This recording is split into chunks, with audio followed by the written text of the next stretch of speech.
သာသနာတော်နှစ်2559နှစ်မြန်မာတက္ကရာ1389ခုနှစ်တော်သလင်းလပြည့်ကျော်10ရက်2015ခုနှစ်အောက်တိုဘာလ10ရက်စင်ကာပူနိုင်ငံ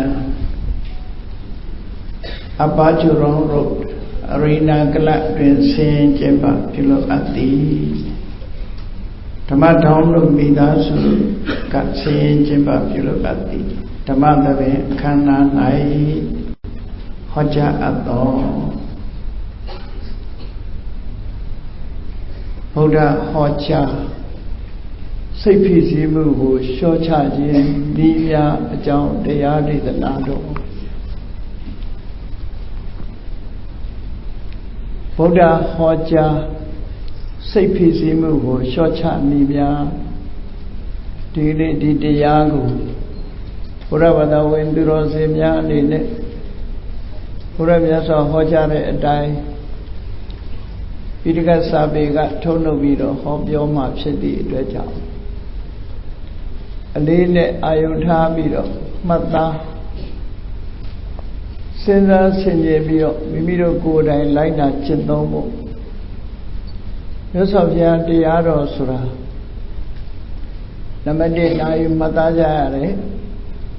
နာယူမှတ်သားပြီးတော့မပြောက်ပြက်အောင်ဆောင်ထားပြီးတော့မိမိဘဝနဲ့ဆက်ဟပ်ပြီးတော့လေ့လာသုံးသပ်ဆင်ခြင်ကြဖြစ်တယ်ဆင်ခြင်ပြီးတော့ရှောင်ရံနဲ့ဆောင်ရံဒီနှစ်ခုရှောင်ရမယ့်ဟာကိုရှောင်ခြင်းဆောင်ရမယ့်ဟာကိုဆောင်ခြင်းဆိုတယ်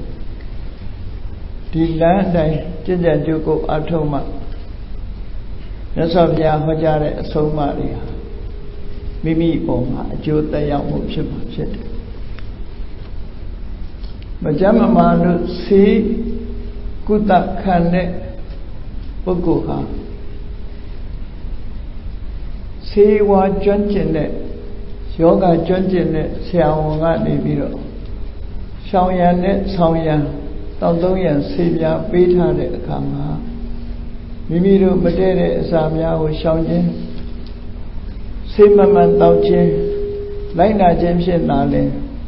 ယောဂပြောက်ခြင်းဆိုတဲ့အကျိုးကိုရနိုင်ထို့တူပဲမြတ်စွာဘုရားရဲ့အဆုံးအမတရားတော်တွေဟာလဲဆုတောင်းနေရမယ့်အရာမျိုးတွေမဟုတ်ဘဲနဲ့နာယူမှတ်သားပြီးတော့လက်တွေ့ကျင့်သုံးလိုက်တာမှအကျိုးရှိတဲ့အရာဖြစ်တယ်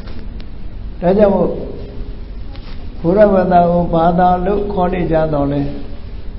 မြတ်စွာဘုရားရဲ့အဆုံးအမတိုင်းလိုက်နာကျင့်သုံးမှုသာပဲဖြစ်တယ်နော်။အဲတော့ဘုရားဟောကြားတဲ့စိတ်ဖြစ်စည်းမှုများကိုလျှော့ချတဲ့နည်း Buddhist way of stress reduction လို့ပြောမယ်ဆိုရင်ပြောလို့ရတယ်လောကကြီးမှာ stress လို့ခေါ်တယ်စိတ်ဖြစ်စည်းမှုဟာလူတွေမှာတနေ့မဟုတ်တနေ့တစ်ချိန်မဟုတ်တစ်ချိန်တွေ့ကြုံနေကြစိတ်ဖြစ်စည်းမှုကနေကင်းလွတ်ပြီးထာဝရပျော်ရွှင်နေတဲ့ဆိုတဲ့ပုဂ္ဂိုလ်ဟာတာမန်ပုဂ္ဂိုလ်ရဲ့ခြားမှဆိုရင်မရှိနိုင်ဘူးပေါ့နော်ဘလောက်ပဲစီးပွားရေးတွေအောင်မြင်လောက်ပဲလောကကြီးမှာအဆင်ပြေနေလူတွေဟာစိတ်ဖြစ်စည်းမှုဆိုတာလည်းနဲ့တနေ့တစ်ချိန်မှာကြုံတွေ့ကြအဲ့ဒါလိုကြုံတွေ့လာတဲ့အခါဘယ်နည်းနဲ့လျှော့ချမလဲဆိုတာမြတ်စွာဘုရားဟောကြားဆုံးမထားတာရှိတယ်ဘဝမှာအကောင်းဆုံးနေနည်းဖြစ်ဖို့အတွက်မြတ်စွာဘုရားကလမ်းညွှန်မှုပြောထားတယ်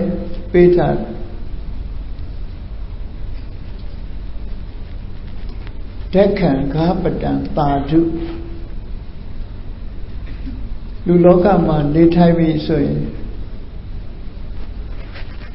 ကိုယ်လုပ်ကိုင်ဆောင်တောင်းရတဲ့အလုပ်အကိုင်နဲ့ပတ်သက်ပြီး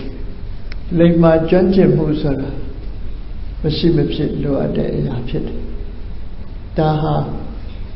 Wama a simply voted Long and Janjim Shia Nizem Wama, Golode and good Janjim Mushi. Then we business up personally. Logan Janjim Muboma a jump you beat Yashi Lade Muji Janam Mimi Net Pawanchin Tomo Mimi Midan Suma Sanitaja Kwe those Muhanebe Lubuama a simple Zira Pinoja Tale Logo Loam and Lodakulu Solo Erat Nakune Pivila Aluso Tama Avian Biomese a low guy county Yala de Pisi Milazu de Biomese Kwe Tone Tare Pia Mabidi Yichi Chenakushi Eri Yichi Chenakua Palenus Aha Don Ata Labi Omni Jipola de Kama Luria More Joabi of Chilla Bohemian living Bohemian that Eraha Jasonia Jumping Rajamu Omni Jipoabi Simbi de Kama Momaji Mojajin Surahu Meshiji Hale Luguama Kaule Yadikupilu Taditaja Ame Yadikube But now so the Kujaro Atab Japati Abya told Logajiva Semebu the Kuku Jesse Social Murine Jone Siwaye Semebu Lumuye Semebu Einaye Semebu a Semebu Muri the Kuku Pilabi Jamaye Semebu the Kuku Pilabi saying Luria Babiles Konabia threats of Wella Chanta, say the lonely, don't look. Chibagai meat, Lemagai meat, Chippy, Dogari, Chilla. Edilu, just see who Jonah there come, say the low, don't look, Mishipa. Since I'm young, say peace, you move, short charge, Yeji, Deachet. Long and Jayame, Yala de Siwa, Midazu, and Yahweh, those who Diame. Omian Jiwa needed Kaima. When we Mamiabu, a similar come on ever say that Majaya, Deachet Leja. Luloga Luri, simply Zime, so much a good witch. Dari had the day low Yala, the Yechizo Chetnakua, now Chetnakua. Evdama Yechi Yasavia Soma Mababene Say PC Busura Shochan was along Kayen Tajamu Yaburaye Soma Maybe say PC Buri Shochan Nayo Paloa D. Cheha Kakazo Chetakup Loka Luri Hale, the name of Hotani, Maluemetri Childria. So other Sivaye Sempianidi Jamaya Simji Pilla. Now Soma Midasu Sole Midasu Jamaye Pubayare Mimi Kuraye Jamaye Pubayare Naganagama Seyu Niri Soutale. Jamaye Puban air a Poguri, Plum Yard is Surhouse and Nachi. Edilu Jamaye Patela Lucian, now so chamber. Puban Yamuri, a long of yard. But what a gua, some that don't make solution, Luma, Yoga will not Kazado, for one legal children, say a puzzle chamber. Tu Kurena Sipura Mavu to a Vida Supawaja, the Sipuja. Edilu Sipu Muri, Bane Shocha. Yasavia, so much the Aroria. ဒါကိုဥတည်ပြီးတော့ဟောတယ်တခြားဟာတွေနဲ့စိတ်ပူစရာတွေဆိုတာလွယ်လွယ်ကူကူဖြေရှင်းလို့ရနိုင်တော့တယ်ပျက်စီးဆုံးရှုံးမှုနဲ့ကျုံလာပြီဆိုရင်လူတွေမှာစိတ်ဖိစီးမှုတွေရှိလာအဲ့ဒီ stress ဆိုတဲ့စိတ်ဖိစီးမှုတွေဟာအဘိဓမ္မာသဘောအရပြောမယ်ဆိုရင်တောကဆိုတစုံတစ်ခုမလိုလားအပ်တဲ့အချက်တစ်ခုဖြစ်တော့မယ်ဥမာပဲယောဂဖြစ်လာတယ်သို့မဟုတ်ယာတုဆုံးရှုံးမယ်သို့မဟုတ်စိစိမ်ဥစ္စာဆုံးရှုံးမယ်ကိုအတွက်ကောင်းကျိုးမဟုတ်တဲ့အရာတစ်ခုလာတော့မယ်ဖြစ်တော့မယ်ဆိုရင်လေလူတွေဟာစိုးရိမ်ကြအေးဖြစ်သွားပြီဆိုတဲ့အခါမှာလည်းစိုးရိမ်ကြတယ်ကျမ်းမာရေးနဲ့ပတ်သက်ပြီးစိုးရိမ်ကြတယ်စီးပွားရေးနဲ့ပတ်သက်ပြီးစိုးရိမ်ကြတယ်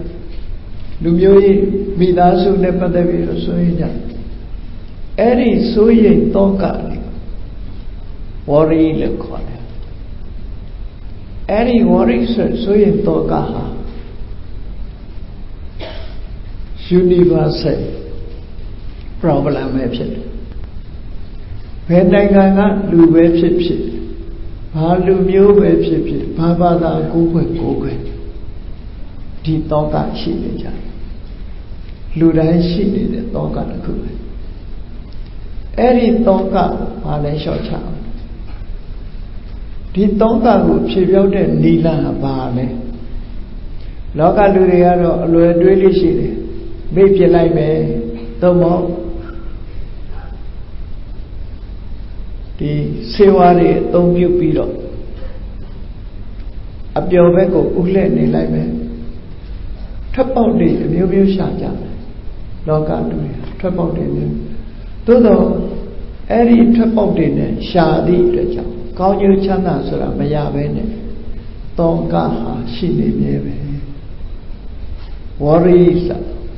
ကိုစဉ်းစားကြည့်တချို့ကပြောကြတယ်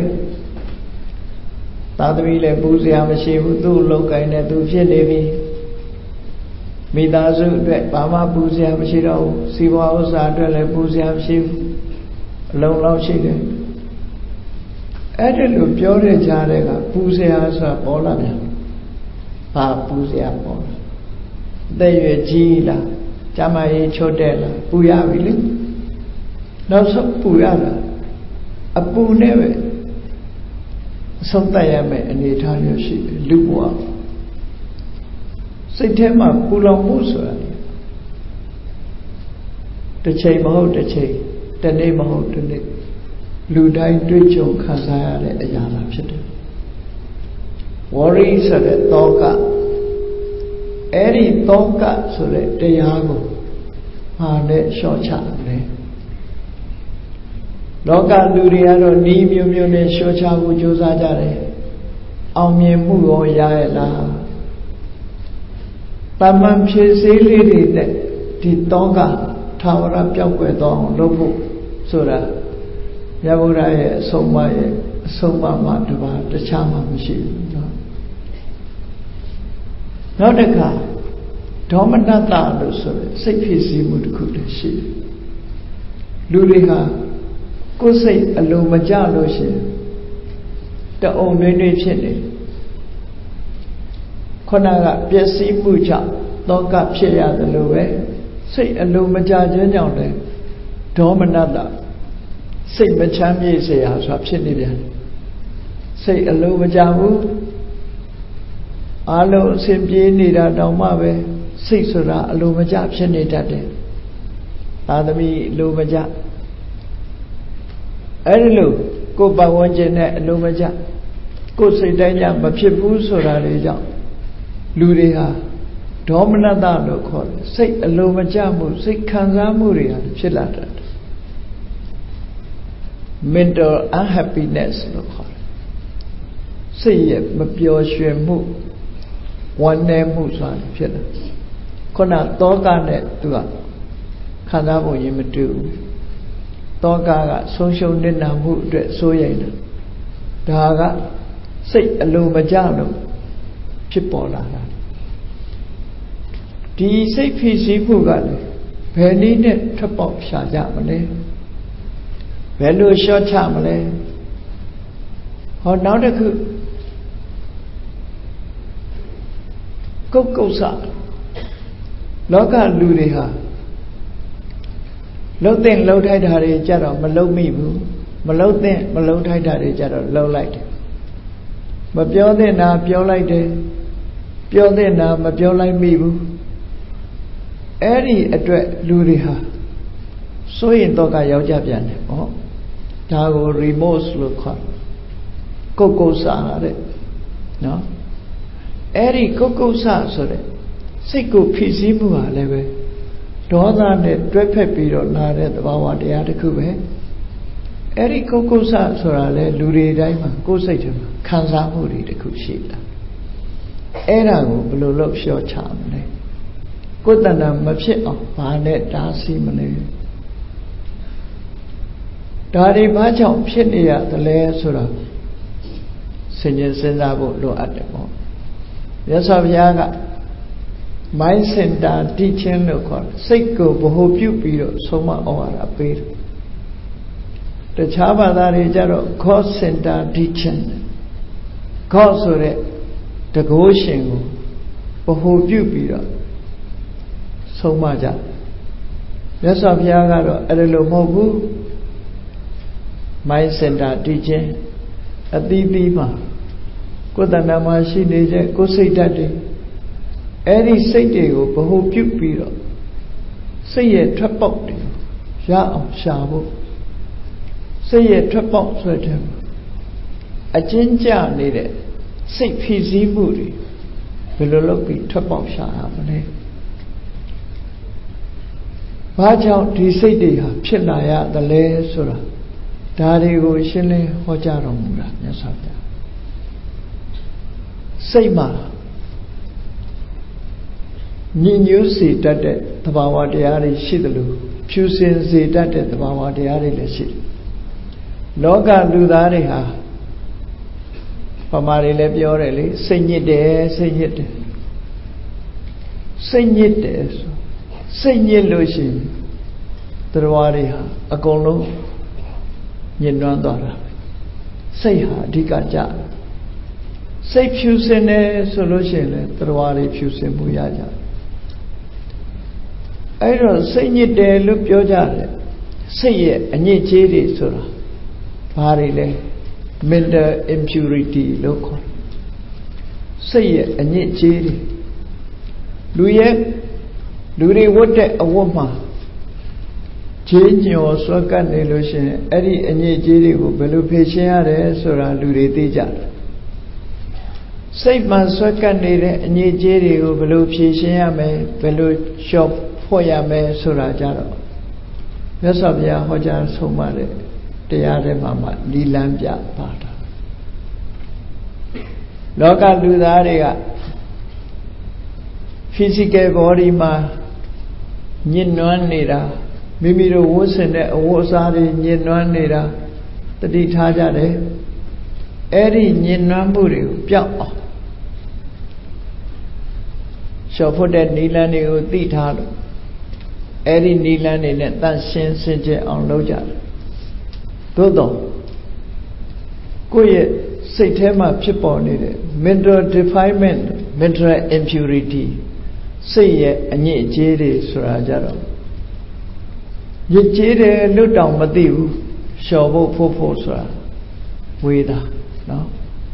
စိတ်ထဲမှာဖြစ်နေတဲ့ငါစိတ်ထဲမှာလက်ခံပြီးတော့မထားသင့်ဘူး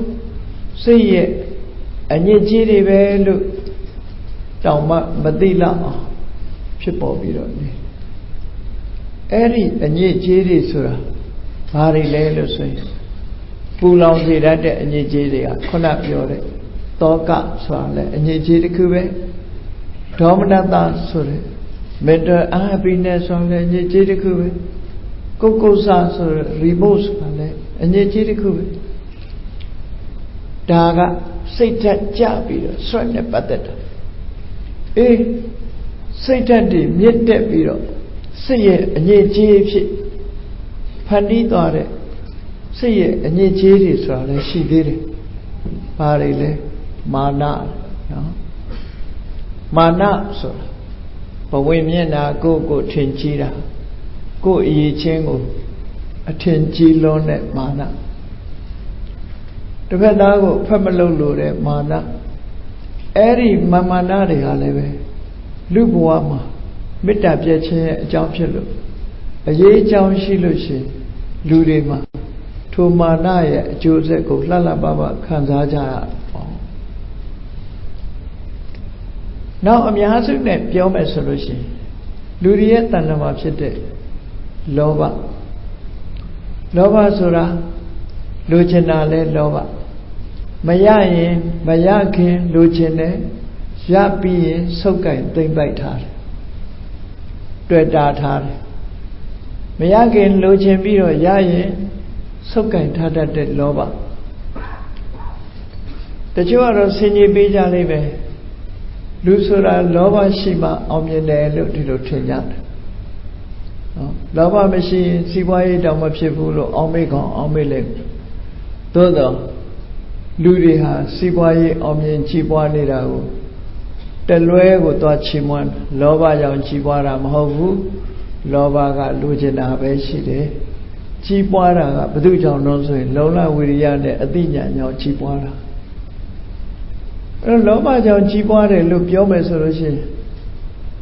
သွားပြီးစီးပွားရေးပညာတွေသင်စရာမလိုဘူးလေလောဘရှိနေတာနော်လောဘကြောင့်ကြီးပွားတာမဟုတ်ဘူးကြီးပွားတာဟာဝိရိယနဲ့အသိပညာကြောင့်ကြီးပွားတာဘယ်လိုလုပ်ရတယ်ဘယ်လိုကြံရတယ်ဝိចេတနာဘယ်လိုကြီးပွားအောင်လုပ်ရမယ်ရှာရမယ်အလုပ်ကြိုင်တဲ့ပတ်သက်ပြီးတော့ဘယ်လိုလုပ်ရမယ်ဆိုတဲ့သိတဲ့ပညာကြိုးစားအားထုတ်မှုလုံလဝိရိယဒါတွေကြောင့်ကြီးပွားတာကိုလူတွေကလောဘကြောင့်ကြီးပွားတယ်လို့ထင်နေတာလောဘကြောင့်ကြီးပွားတာတခုမှမရှိဘူးလောဘကြောင့်ဖြစ်တာဘာလို့တခိုးဖြစ်ဖို့ပဲရှိတယ်နော်လောဘတသက်ဆိုရင်တခိုးပဲဖြစ်ပါလိမ့်သူများပစ္စည်းယူခြင်းနဲ့ကပိုင်းနိုင်တို့ဘာတို့အဲ့ဒါမျိုးပဲဖြစ်ပါလုံလဝိရိယနဲ့အသိပညာကြောင့်သာကြီးပွားတာဖြစ်တယ်လောဘကြောင့်ကြီးပွားတာမဟုတ်ဘူးအေးထို့တူပဲမာနကြောင့်ကြီးပွားတယ်လို့တချို့ထင်လိုက်တယ်မာနဆိုတာရှိတဲ့မာနမရှိတဲ့မာနနှစ်ခုတော့ရှိတဲ့မာနဆိုတာသူတစ်ပါးကိုစော်ကားတဲ့မာနမဟုတ်ဘူးသူများတွေတောင်ဖြစ်အောင်လုပ်နိုင်နေတာပဲငါလည်းဖြစ်အောင်လုပ်ပဲဆိုတဲ့မာနမျိုးယာထာဝမာနလို့ခေါ်တယ်အဲ့ဒီမာနမျိုးကြတော့ရှိလိုက်တဲ့မာနမျိုးလို့ပြောတယ်ကြီးပွားတိုးတက်မှုကိုဥတည်ပေးထားတယ်ဒါဖြင့်လူတွေမှာလောဘကြောင့်ဘာတွေဖြစ်တယ်လောဘကြောင့်ဘာတွေဖြစ်တော့ဆိုလောဘသည်ဘသူကိုမွေးဖွားပေးနေတော့ဆိုတောကကိုမွေးဖွားပေးတယ်လောဘရှိလို့တောကဖြစ်တယ်လောဘဆိုတာမရသေးရင်လိုချင်တယ်ရပြီးရင်ဆုပ်ကင်ထားတယ်တွေ့တာတယ်ခင်မင်းတယ်ဒါလောဘရဲ့သဘောတွေအဲ့တော့တွေ့တာမှုဆိုတဲ့ attachment ပဲအဲ့ဒီ attachment ဆိုတဲ့လောဘဟာစွန့်ရည်စိတ်ကိုဖြစ်ပွားစေတယ်နော်စွန့်ရည်စိတ်ကိုဖြစ်ပွားဒါကြောင့်မို့မြတ်စွာဘုရားဟောတာတဏှာယသာယတိတောကောတဏှာကြောင့်တောကဖြစ်တယ်ကာမတောသာယတိတောကောလူချင်မှုကြောင့်တောကတွေဖြစ်တယ်တောကဖြစ်တယ်ဆိုတာလောဘကြောင့်ဖြစ်တာဒါကြောင့်မို့ဘယ်နေရာမှာတွေ့တာမှုရှိတဲ့နေရာမှာတောကဖြစ်တယ်တွေ့တာမှုကိုစွန့်လွတ်လိုက်လို့ရှိရင်တောကလွတ်သွားအဲ့တော့တွေ့တာမှုကိုမလျှော့ချဘဲနဲ့တောကကိုလျှော့ချမယ်ဆိုတာမဖြစ်နိုင်တဲ့အရာတစ်ခုမီးကိုမလျှော့ချဘဲနဲ့ပူတာကိုလျှော့ချလို့မရဘူးနော်မီးကိုလျှော့မှပူတာကိုလျှော့လို့ရဘာကြောင့်လဲမီးကြောင့်ပူနေတာဟုတ်အဲ့ဒါလိုပဲလူတွေရဲ့စိတ်သောကဘယ်သူကနေမွေးဖွားပေးနေတာတော့ဆိုဟောဒီတွေ့တာမှုတဏှာဒါကြောင့်မို့လို့ပြောရဆိုရင် where there is attachment there is worry ဆိုတာအဲ့ဒါနော်တွေ့တာမှုရှိတဲ့နေရာသောကဖြစ်တယ်ဟုတ်မဟုတ်ကိုယ့်အကိုစဉ်းစားကြည့်လူလောကမှာကြည့်တယောက်နဲ့တယောက်မသိသေးဘူး တိလာလို့တူနဲ့တူခင်မင်းလာတယ်ဘဝခရီးလွယ်တွဲကြပြီမသိခင်တုန်းကသူ့အတွက်ပူသလားလုံးဝမပူဘူးတိလာပြီးလက်တွဲပြီဆိုရင်ပူပြီလေနော်ဒါကလူနဲ့ပတ်သက်တာပစ္စည်းနဲ့ပတ်သက်တာကိုမပိုင်တဲ့ပစ္စည်းအတွက်ဘယ်သူမှမပူအေးအဲ့ဒီပစ္စည်းလေးကိုပစ္စည်းဖြစ်လာပြီဆိုတာနဲ့တပြိုင်တည်းပူတော့တာပူတယ်တမိုးရှိတဲ့ပစ္စည်းတွေလောကမှာအများကြီးရှိတယ်သို့တော့ကိုယ်ဟာမဟုတ်ရင်မပူကြဘူးလူတွေအေးအကြောင်းကျင်ကျလို့ကိုယ်လက်ထဲရောက်လာပြီဆိုရင်အဲ့ဒါလေးအတွက်ပူပြီလေလူတွေပူတော့ဘာလို့တော်ရိခမလုံးမချုံနေဖြစ်လာမလုံးမချုံနေဖြစ်လာဒီပစ္စည်းအတွက်စိတ်မချတာဖြစ်လာအဲ့ဒါလောဘကတောကကိုမွေးဖွားပေးတယ်ဆိုတာအလွန်ထင်ရှားတယ်ဆွတ်လွတ်လိုက်ပြီဆိုရင်မပူတော့ဘူးလေတိုက်ခန်းတစ်ခုပိုင်ထားတယ်အဲ့ပိုင်ထားတဲ့တိုက်ခန်းတစ်ခု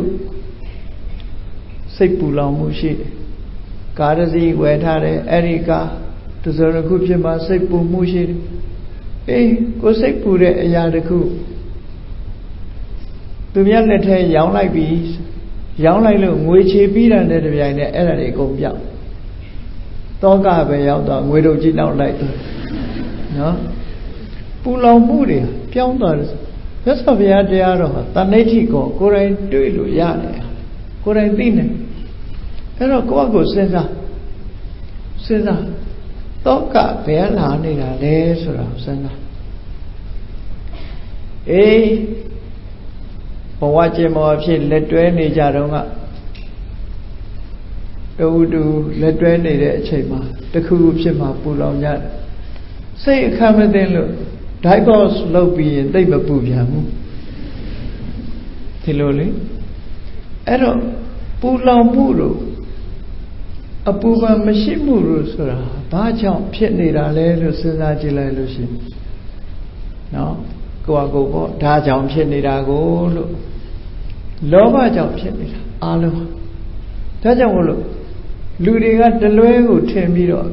လောဘရှိလို့ကြီးပွားတယ်လို့ထင်နေကြတယ်မဟုတ်ဘူးအသိဉာဏ်ရှိလို့လုံလဝိရိယရှိလို့ကြီးပွားတာလောဘကတောကကိုပဲမွေးဖွားပေးတယ်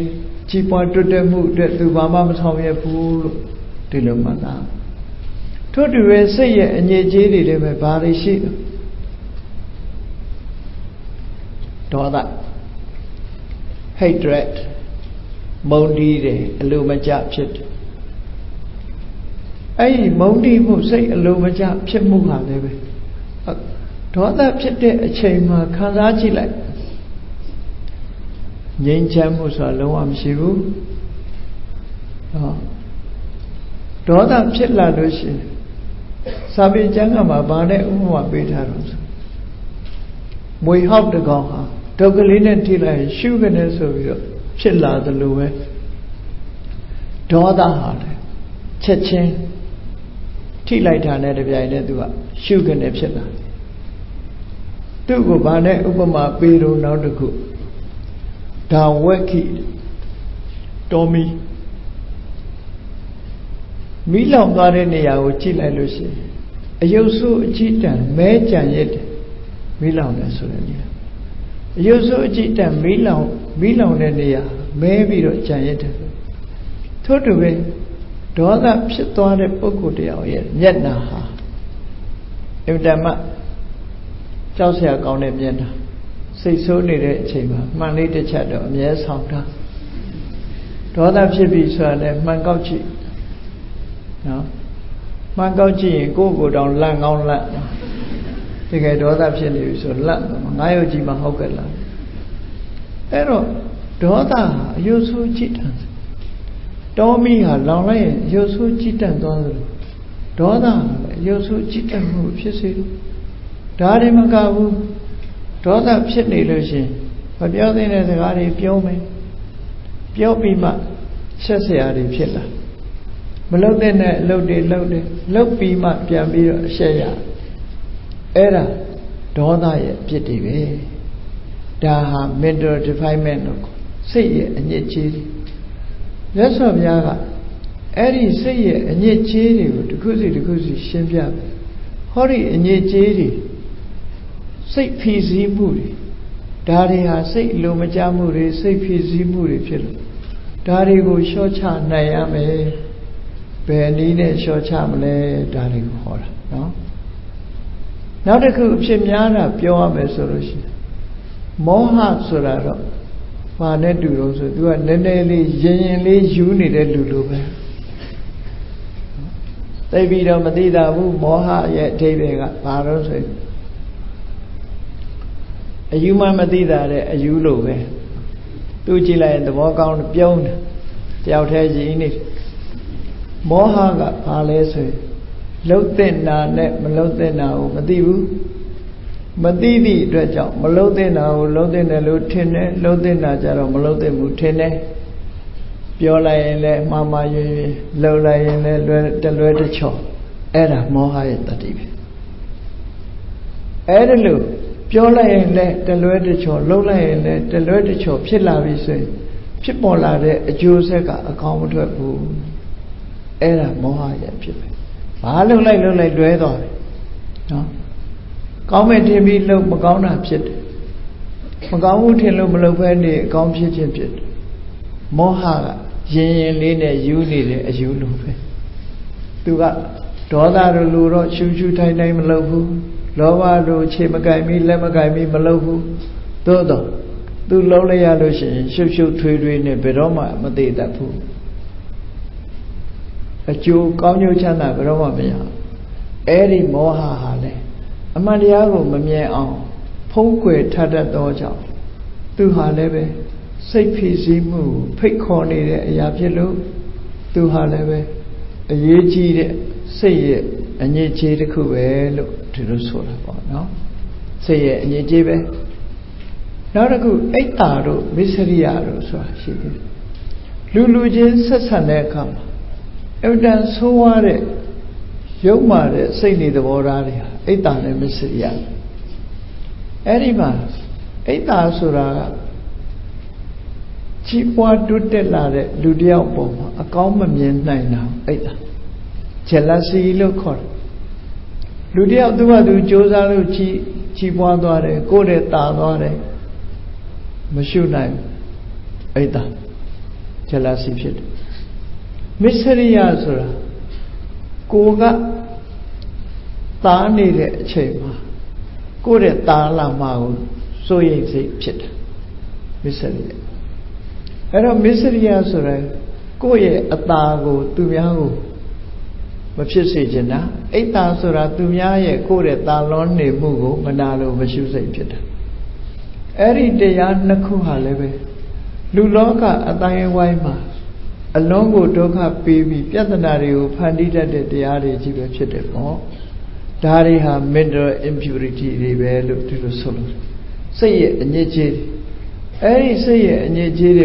Stradlo Koyale, say PC Moody,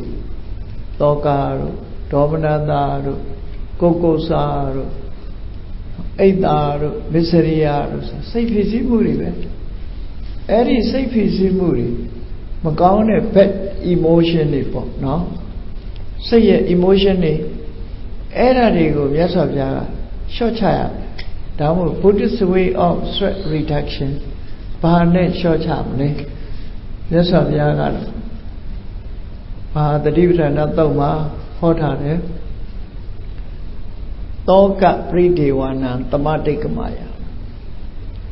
Toka Suraye, Pridewa Suraye. Tonka Sura, Soya. If she said, Janaya, the good Pilama, just see social muri, Pilama, Pila being, say Dema, Pulaune Tonka. Matena look, Mojuya, pretty one. Eri Tonka, pretty warigo, Cholomo, the Kurido, Nilaha, Yasavia, Hojare, Chinsin the Kuba. Teachers and I generation, lower Jolwane. Doka Donatana Atingamaya Kanago, Siemu, Kosiemu, say Siemu, Radio, Chung Yang Dwa, loaded Nila Haleve, the Kurido Nila me. ရသော်ဘုရားဟောကြားတဲ့နိလတစ်ခုတည်းသောနိလအဲ့ဒီလမ်းတိုင်းလောက်ရမယ်လို့ဒီလိုဆိုအဲ့တော့ဒီပူလောင်မှုတွေဒါတွေကိုဖယ်ရှားနိုင်တာဘာနဲ့ဖယ်ရှားတာတော့ဆို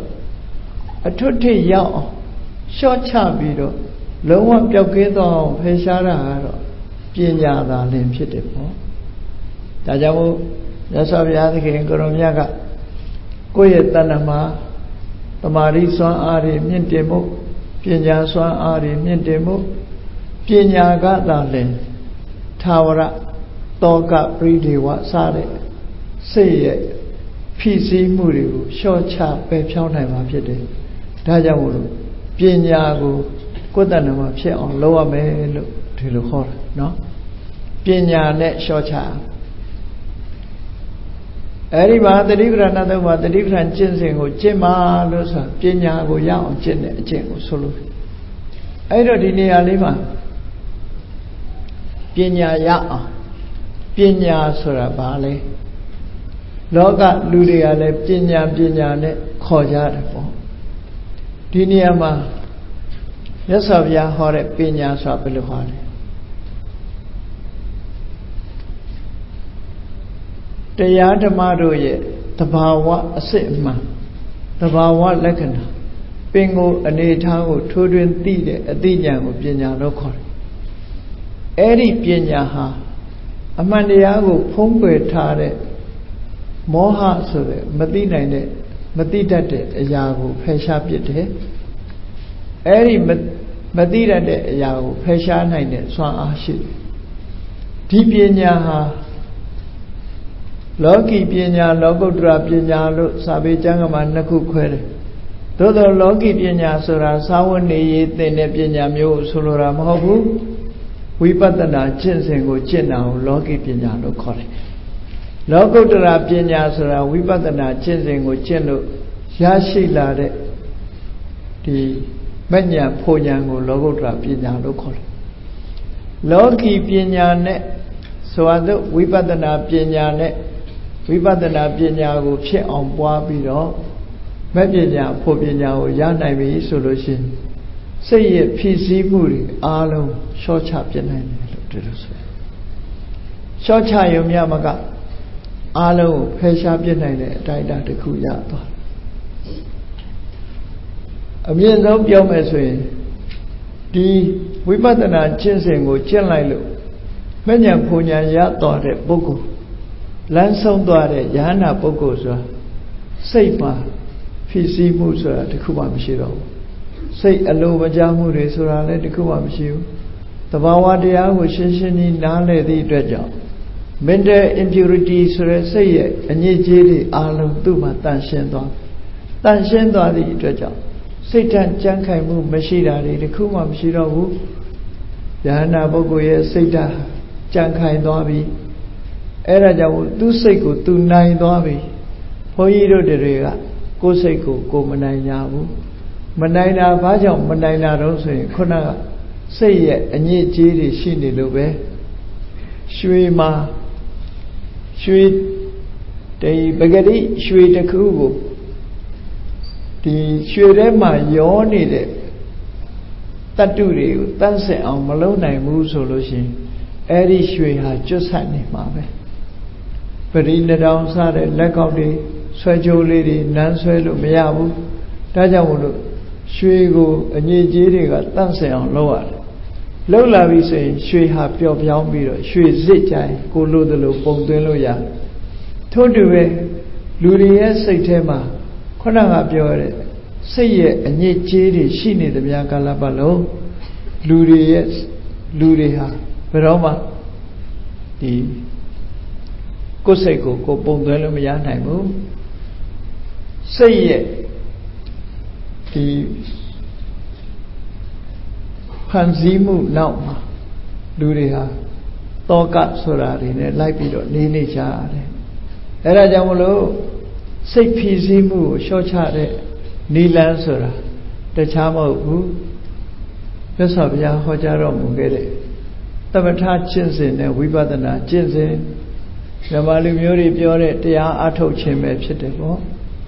Eri Diadama Atoda, Pepo Atoja, Malay. They are Atode Kama, Nilan Natwe Shig. They are Tobi Sura, Nilan Natwe. They are to change Nitara, Hallelujah. Luema needed maybe say they would dinner on Lochin at the cook. Manganza the Bawa de Ario, the Josajing at the cook. Luema needed say they would train social day, dinner on Lotus Sura with Tabata Chen and the call. A manga the Pinya Sons of Muri would do it on Lotus Sura, we put an idea at all to call. I don't Diniyama Samadhi ne Vipatana Tamatha ne Vipatana Tamatha Sura Silve Mani Rarigu Taimbe the ball Samadhi Sansamu. Now Vipatana Sura Jaro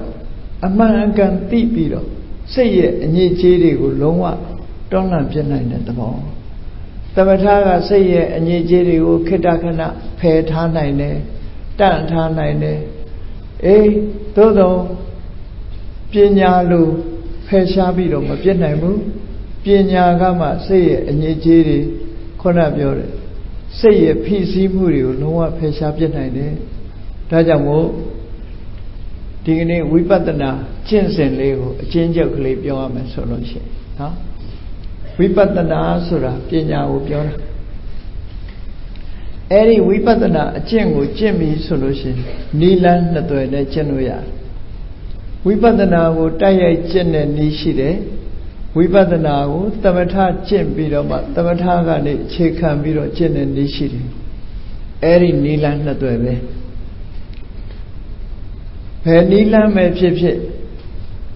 Haniga Mane Dunia, Mare, Yinsa, Jamshibu, Nilan, Natoe, Chenuya. No. Nilan et Dodo. The Varajango Yen Chimbido, Wipatana Uchiaman. Wipatana, Macheme Nilu Mayabu, Manya Punya Yabu, Pinya Malansona Chiloja. Wipatana Sure Pinya Dote, Josa Ato of Pit. Eri Wipatana Pinya would chinka de Kama. Tamatane Chinkamala, Tuji Daya Dwamala, Dinakubashit. Dinakubashit. Tamatago Yen Jimbido, Tamata Chikambido, Wipatana, Dwaloyat. Erago, Tamata Popingama, Wipatana, look hot.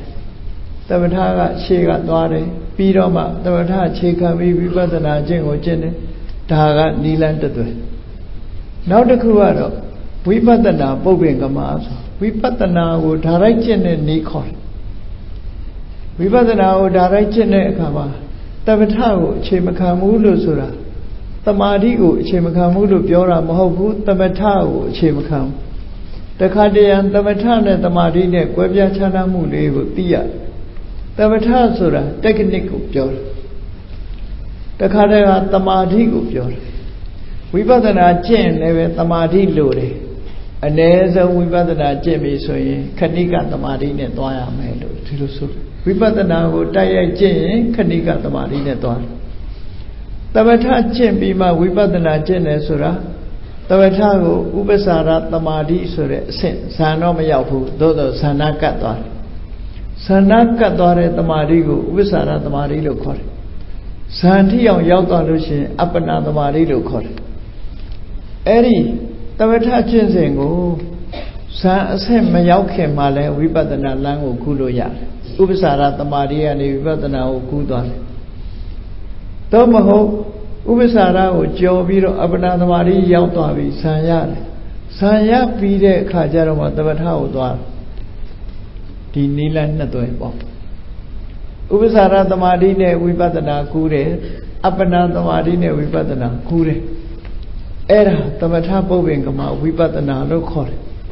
Tamata ship, Dwa Shipido, Tavatao, Chikamiro, Wipatana, Adot. Ubamame. Wele Mapido, Sidi Dine on Lode, Sana Katari Ti on Josare, Sidi ha Dine Dor, Tamari de Kauna. Eri Tamadiga Nebi, a check can be Wipatana or Jenny. Tobo Anabana Ching and Nevi or Sanya Dore, ဇံရသွားတဲ့အခါမှာအဲ့ဒီဇံကိုအခြေခံပြီးတော့ဝိပဿနာကိုသွားတယ်ဒါကသမထကိုအရင်ကျင့်ပြီးတော့ဝိပဿနာသွားတဲ့နည်းဝိပဿနာကိုတိုက်ရိုက်သွားပြီဆိုတဲ့အခါကျတော့ဝိပဿနာရဲ့အာယုံကဘာလဲလို့ဆိုရင်ခန္ဓာ၅ပါးယုံနာတရားပဲကိုယ်တဏ္ဍာမှာရှိတဲ့ယုံနဲ့နာအဲ့ကိုယ်တဏ္ဍာမှာရှိနေတဲ့ယုံနဲ့နာတွေကဖြစ်စေယုံနဲ့တွေကိုကြည့်ပြီးတော့ထိုယုံနဲ့တွေအပေါ်မှာမမြဲတဲ့သဘောဆင်းရဲတဲ့သဘောယုံနဲ့ရဲ့သဘာဝလက္ခဏာကိုအရင်သိအောင်ကြိုးစားတယ်ရုပ်ရဲ့သဘာဝလက္ခဏာကိုယင်သိအောင်ကြိုးစားမယ်နာမ်ရဲ့သဘာဝလက္ခဏာကိုယင်သိအောင်ကြိုးစားလူရဲ့တဏ္ဍာမှာကိုယ်တကိုယ်လုံးကိုရှာကြည့်ယုံနဲ့နာမ်ကလွဲရင်တခြားမရှိဘူးတရားဝါဆိုတာမရှိဘူးဒီယုံနဲ့နာမ်နှစ်မျိုးပဲလို့ဒီလိုကွဲပြားခြားနားသွားသည့်ထိအောင်ရှေးဥစွာကျင့်တယ်အဲ့ဒီဒေါ်ရိုက်သွားတာကြတော့ခဏိကသမာဓိလို့ခေါ်တယ်ဖြစ်ပေါ်လာတဲ့ရုပ်တရားပေါ်မှာဖြစ်ပေါ်လာတဲ့ရုပ်တရားနံတရားတွေအပေါ်မှာခဏမြတည်ထသွားတဲ့တမာတိကိုခဏိကတမာတိအဲ့ဒီအာယုံလေးပေါ်မှာအခိုက်တန့်လေးတွေဖြစ်ခိုက်ကလေးမှသိလိုက်တယ်ပြတ်သွားတဲ့အခိုက်ကလေးမှသိလိုက်တယ်အဲ့ဒါလိုဖြစ်ခိုက်ချုပ်ခိုက်ကလေးတွေကိုသိနေတဲ့အတိတမာတိလေးကိုအခြေခံပြီးတော့ကျင့်တာဒါကဝိပဿနာတိုက်ရိုက်သွားတဲ့နည်းလို့ခေါ်တယ်အဲ့တော့ခဏိကသမာဓိဆိုတာဝိပဿနာသွားတဲ့သမာဓိကိုပြောတာနာဟိခဏိကသမာဓိဝိနာဝိပဿနာနာမတံမွေတိသမထမကျင့်မဲနဲ့ဝိပဿနာကိုတိုက်ရိုက်သွားတယ်လို့ဆိုတဲ့နေရာမှာခဏိကသမာဓိတော့ပါရမယ်တဲ့လို့ဆိုလို့နော်ခဏိကသမာဓိဆိုတော့သိတဲ့အခိုက်ကလေးတွေမှာဖြစ်ပေါ်လာတဲ့ဉာဏ်တိုက်ရိုက်ကိုသွားတာအဲ့ဒီဉာဏ်နဲ့ရှုလိုက်တဲ့အချိန်လေးတွေမှာတည်ငြိမ်သွားတဲ့တမာတိလေးကိုဆိုလိုတယ်သူအဲ့ဒီခဏိကတမာတိနဲ့သွားတဲ့နည်းအဲ့ဒါလို့တရားအထုတ်ခြင်းဟာနိလန်းနှစ်သွယ်ရှိတယ်ဒီနိလန်းနှစ်သွယ်ဟာဘာထူးတယ်လဲလို့မေးလို့ရှိရင်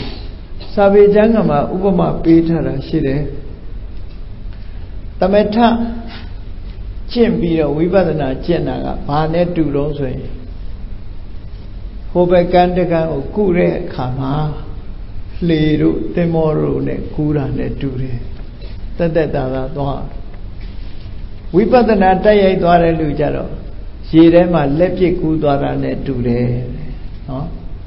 ဝိပဿနာကြတော့လက်ပစ်ကူးသွားတိုက်ရိုက်သွားတဲ့နည်းပေါ့အဲ့တော့ဘယ်ကပိုတက်တာတော့ဆိုသမထကျင့်ပြီးဝိပဿနာကျင့်တာပိုတက်တာတဲ့လို့ပြောအောင်တက်တာခိုးခြင်းလို့ရှိရင်တော့နော်အဲ့တော့ဝိပဿနာသမထအရင်ကျင့်ပြီးမှဝိပဿနာကျင့်တာဟာလှေစီးပြီးတော့ဟိုဘက်ကန်းကူးတာလို့ဝိပဿနာကိုတိုက်ရိုက်ကျင့်လို့ရှိရင်လည်းလက်ပစ်ကူးသွားတယ်လို့ရေထဲဆင်းကူးသွားတာနဲ့တူတယ်လို့ဒီလိုစာပေကျမ်းကမှာဥပမာပေးထားတယ်။ဘာဖြစ်လို့လဲဆိုရင်သူကသမာဓိကိုတီးခြားထူထောင်မှုမပြုဘဲနဲ့ဝိပဿနာကိုတိုက်ရိုက်သွားတာဝိပဿနာတိုက်ရိုက်သွားတာဉာဏ်နဲ့ပဲသွားတယ်အဓိကကတော့ဉာဏ်ပဲအဲ့တော့ဒီလိုသမထကျင့်စဉ်ဝိပဿနာကျင့်စဉ်ကျင့်နေတာကိုပဲတရားထုတ်တယ်လို့ခေါ်တယ်နော်ခရီးတရားထိုင်တယ်နဲ့ပြောထိုင်မထိုင်တရားကျင့်တယ်ဆိုတာတရားထုတ်တယ်ဆိုတာကိုယ်တဏ္ဍာမှာတမာရီတရားတွေဖြစ်ဖို့ပညာတရားတွေဖြစ်ဖို့ကြိုးစားအထုတ်ခြင်းပဲဒါကိုဆိုလိုတယ်ပေါ့အဲ့တော့ဝိပဿနာကိုသွားတဲ့အခါမှာသမထကသွားတာရှိတယ်ဒီဝိပဿနာတိုက်ရိုက်သွားတာရှိဒီနီလန်းနှစ်သွယ်လုံးဟာကျင့်လို့ရတယ်လို့ပဲဒီလိုမှအငင်းပွားစရာအကြောင်းမရှိဘူးဝိသုဒ္ဓိမက်မှာလည်းဒီလမ်းနှစ်သွယ်ကိုပြထားတာရှိတယ်တခါဓမ္မဒါယတာသုတ်အထက်ကရာမှာဆိုရင်ဘာဝနာနယဆိုပြီးတော့ဟောထားတဲ့ထဲမှာနော်ယောဂီပုဂ္ဂိုလ်ဟာတချို့ယောဂီပုဂ္ဂိုလ်ဟာတဲ့သမထကိုအရင်ကျင့်တယ်တဲ့ကျင့်ပြီးတဲ့အခါမှာအဲ့ဒီသမထထဲမှာပါတဲ့နံတရားတွေကိုရှုပြီးတော့ဝိပဿနာသွားတယ်ဒါကတနည်းတချို့သောယောဂီပုဂ္ဂိုလ်တွေကြတော့သမထကိုလုံးဝမသွားဘဲနဲ့ဝိပဿနာတိုက်ရိုက်ကျင့်တယ်တဲ့ဒီလိုနီးနှစ်နီးပြထားတာရှိတယ်ပေါ့အဲ့တော့ဘယ်နီးနဲ့ပဲသွားကိုယ်အစဉ်ပြေတဲ့နီးနဲ့သွားအဓိကကတော့ဝိပဿနာကိုသွားဖို့အဓိကပေါ့နော်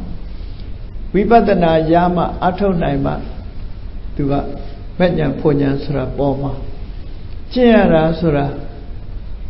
သမထနဲ့ဝိပဿနာနှစ်ခုပဲကျင့်ရတယ်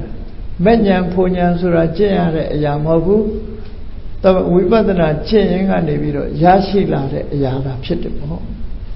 ဒါကြောင့်မို့အတိတ်မဲ့လို့ခေါ်တာပေါ့ရရှိလာတဲ့အရာပဲဖြစ်တယ်အဲ့ဒီတော့ဝိပဿနာတရားကျင့်ခြင်းဟာ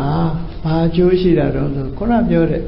စိတ်ဖိစီးမှုကိုလျှော့ချတဲ့နည်းတစ်ခုမြတ်စွာဘုရားပေးတာစိတ်ဖိစီးမှုကိုလျှော့ချလိုက်တယ်အဲ့ဒီစိတ်ဖိစီးမှုကိုလျှော့ချခြင်းအပြင်ဝိပဿနာအကျင့်ဟာတခုတည်းသောနိလန်းပဲလို့ဆိုလို့ဝိပဿနာအကျင့်မကျင့်မဲနဲ့စိတ်ဖိစီးမှုဆိုလျှော့ချနိုင်မှုတခြားနိလန်းမရှိဘူးဒါကြောင့်မို့မြတ်စွာဘုရားကမဟာတတိပဋ္ဌာနာသုံးမှာဧကာယနောအယံဘိက္ခွေမက္ခောတတ္တနံဝိတုဒ္ဓိယသောကပရိဒေဝနံသမတိကမာယသရဝါဒီစင်ကြယ်မှုသောကပရိဒေဝဆိုတဲ့စိတ်ဖြစ်စည်းမှုတွေဒီလွန်မြောက်နိုင်ဖို့ဆိုတာတကူရီသောနီလန်းပဲဒီနီလန်းနဲ့ပဲအလုံးသွားရအဲ့တော့တတိပဋ္ဌာန်လို့ပဲပြောတခြားနည်းနဲ့ပဲပြောဒီစိတ်ဖြစ်စည်းမှုလျှော့ချတဲ့နည်းဟာတခုတည်းသောနီလန်းပဲဖြစ်တယ်ဒီဝိပဿနာကျင့်စဉ်နဲ့သမထကျင့်စဉ်အဲ့ဒီကျင့်စဉ်နဲ့ပဲသွားရမှာတခြားနီလန်းမရှိဘူးဒါကြောင့်မို့ရှင်သာရိပုတ္တရာမထေရကမြတ်စွာဘုရားကိုလျှောက်ထားတဲ့အခါမှာဘယ်ပုဂ္ဂိုလ်ပဲဖြစ်ဖြစ်ဖရာပဲဖြစ်ဖြစ်ယဟနာပဲဖြစ်ဖြစ်ပိစိကဗုဒ္ဓပဲဖြစ်ဖြစ်တန်မြာဝဆဲကထွက်ပေါက်ရသွားတဲ့ပုဂ္ဂိုလ်တိုင်းဟာနံပါတ်1ကဘာလို့ဆိုရင်နိဝရဏတရားကိုဖယ်ရှားခြင်းဘာနဲ့ဖယ်ရှားတမာရီနဲ့ဖယ်ရှားနိဝရဏဆိုတာကောင်းကောင်းအာယုန်တွေကိုလိုချင်တဲ့စိတ်တွေတဏှာတွေတခါလိုဘမရတဲ့အခါမှာဒေါသတွေကာမိသန္တာဗျာပါဒဟုတ်လားလိုရင်လိုရာရလို့ရှိရင်လောဘလိုရာမရတဲ့အခါဗျာပါဒဒေါသအဲ့ဒီနှစ်ခုအပြင်စိတ်ကောင်းတဲ့အလုပ်ပေါ်မှာစိတ်အားထက်သန်မှုရောကြခြင်းဌိနမိတ်တစိတ်လေးလွင်ခြင်းနဲ့စိတ်ပူပန်ခြင်းဩဒိသကိုကိုစတန်တရားဖြစ်ခြင်းဝိသကိစ္စဆိုတဲ့ဒီနိဝရဏတရားတွေဟာအသိဉာဏ်ကိုအားပြော့သွားစေတယ်အဲ့ဒီနိဝရဏတရားတွေကိုတမာရီစွမ်းအားနဲ့ဖယ်ရှားရမယ်စိတ်ကိုဒီတတိပဋ္ဌာန်၄မျိုးအာယုံပေါ်မှာစိတ်ကိုစိုက်ထားပြီးဝိဇ္ဇင်9ပါးကိုကိုယ်တဏ္ဍာမှာတိုးပွားလောင်ကြိုးစားအထောက်အဲ့ဒီနီးကလွဲပြီးတော့တခြားနီးမရှိဘူးပိစိကဗုဒ္ဓအရှင်မြတ်ဒီပိစိကဗုဒ္ဓဖြစ်သွားတာဒီလမ်းပဲယဟန္တာဖြစ်သွားတာဒီလမ်းပဲမြတ်စွာဘုရားသခင်ကိုရောမြတ်ကိုယ်တိုင်ဘုရားဖြစ်သူရောက်တာလဲဒီလမ်းစဉ်ပဲနိဝရဏကိုဖယ်ရှားခြင်းတတိပဋ္ဌာန်အာယုံပေါ်မှာစိတ်ကိုစိုက်ထားပြီးဒီဘုဇင်9ပါးကိုပွားများအထုတ်ခြင်းဆိုတဲ့ဒီနန်းကလွဲပြီးတော့စိတ်ဖိစီးမှုတွေကိုလျှော့ချနိုင်တဲ့နိလန်လုံးဝမရှိဘူးတဲ့ဒါကြောင့်မို့